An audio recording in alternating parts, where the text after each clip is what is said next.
ওয়েদারটা মেঘলা ওয়েদার। মিসেসকে নিয়ে বের হলাম, ভালোই লাগছে, খুব সুন্দর। কয়েকদিনের গরমে অতিষ্ঠ, তাই মেঘলা ওয়েদার দেখে বের হয়ে গেলাম, বেশ আরাম লাগছে। দেখুন না কত সুন্দর পরিবেশ, কত সুন্দর আবহাওয়া, নিরিবিলি, বেশ ভালোই লাগছে। তাই একটু ঘুরি, হ্যাঁ চলো। আচ্ছা,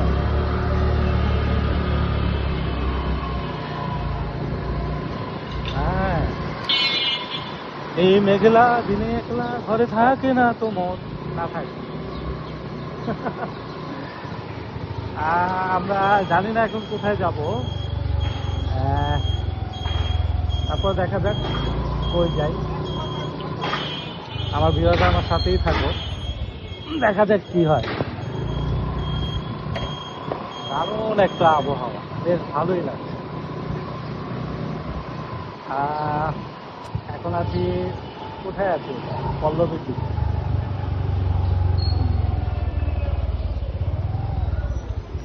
কত সুন্দর মেঘলা আকাশ। লাঞ্চেরও সময় হয়ে গেছে, লাঞ্চও করতে হবে। দেখি কোথায় লাঞ্চ করা যায়। এমন হতে পারে বাসায়ও করতে পারি না, বাসায় করাই ভালো। এই সবসময় হোটেলে রেস্টুরেন্টে খাওয়াটা কষ্ট হয়ে যায়। ঘরের স্বাদ আর বাহিরের স্বাদ আসলেও ব্যতিক্রম। ঘরে ডাল ভাত খেলেও শান্তি, বাহিরে যতই পোলা মাংস খাই, ঘরের স্বাদটা আর বাহিরে হয় না। একটু উপভোগ করি, আবহাওয়াটাও উপভোগ করি। খেয়েই তো গেলাম সারাদিন, তাই না? এই যে কয়েকদিনের গরম, অসহ্য গরম, তার মধ্যে এরকম হঠাৎ করে একটা বৃষ্টি। হ্যাঁ, যদিও বৃষ্টি কমে গেছে, বাট মেঘলা আবহাওয়াটা রয়ে গেছে। তো আশা করা যায় আবার বৃষ্টি আসবে, একটা ভালো বৃষ্টি আসবে, বেশ উপভোগ করার মতোই বৃষ্টি আসবে। তো আমার বক বক শুনতে অনেকের বিরক্ত লাগতে পারে হয়তো, তারপরেও করতেছি বক বক। হ্যাঁ, কিন্তু পরিবেশটা নিয়ে আসছি সবার সামনে।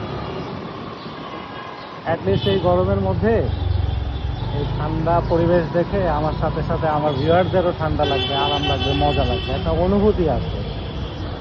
তো যার কারণেই সাথে রাখলাম তোমাদেরকে, আর বক বক করতেছি। বক বক না করলে তো আবার একা একা ভালো লাগবে না তোমাদের, তাই বক বকও করতেছি। রাস্তা এভারেজ খালি, আবার হয়তো একটু করে জ্যাম শুরু হয়ে যাবে। এভারেজ খালি আছে, ভালোই লাগছে।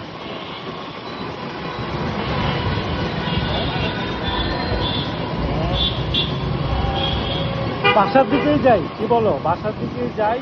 বাসায় গিয়ে খাই। ওরে বাপরে, সাথে কিন্তু একটা জট দেখা যাচ্ছে যদিও, কিন্তু আমি এই জটে পা রাখবো না। মানে ওই যে বলে না, নেড়া বারবার বেলতলায় যায় না, তা আমি এদিক দিয়ে ঢুকবো না। আমি একটা মহল্লার গলি দিয়ে ঢুকে যাব আমার বাসায় যাওয়ার জন্য। আমি আর মেইন রাস্তা ইউজ করলাম না, অতিরিক্ত জ্যামের কারণে আমি সহজে এদিক দিয়ে বের হয়ে গেলাম। এটা হচ্ছে প্রশিক্ষার মোড়ের জ্যাম, তার আগের রাস্তা, বাঁ দিকের রাস্তা দিয়ে আমি ঢুকে গেলাম। তো আমি ঠিক পাশের রাস্তায় কতটা ফ্রি আমার বিয়ারদেরকে দেখালাম, অথচ আমার হাতে ডানেই কত জ্যাম। হ্যাঁ, ঠিক আছে বন্ধুরা, পরে আবার কথা হবে, পরে আরো কোনো এক সময়, পরে আবার তোমাদেরকে নিয়ে আসবো আমার কোনো এক ভিডিওতে। আপাতত আমি বিদায় নিচ্ছি, হ্যাঁ, আল্লাহ হাফেজ। অসাধারণ, বাসায় ঢুকতেই বৃষ্টি ধারা শুরু হয়ে গেল।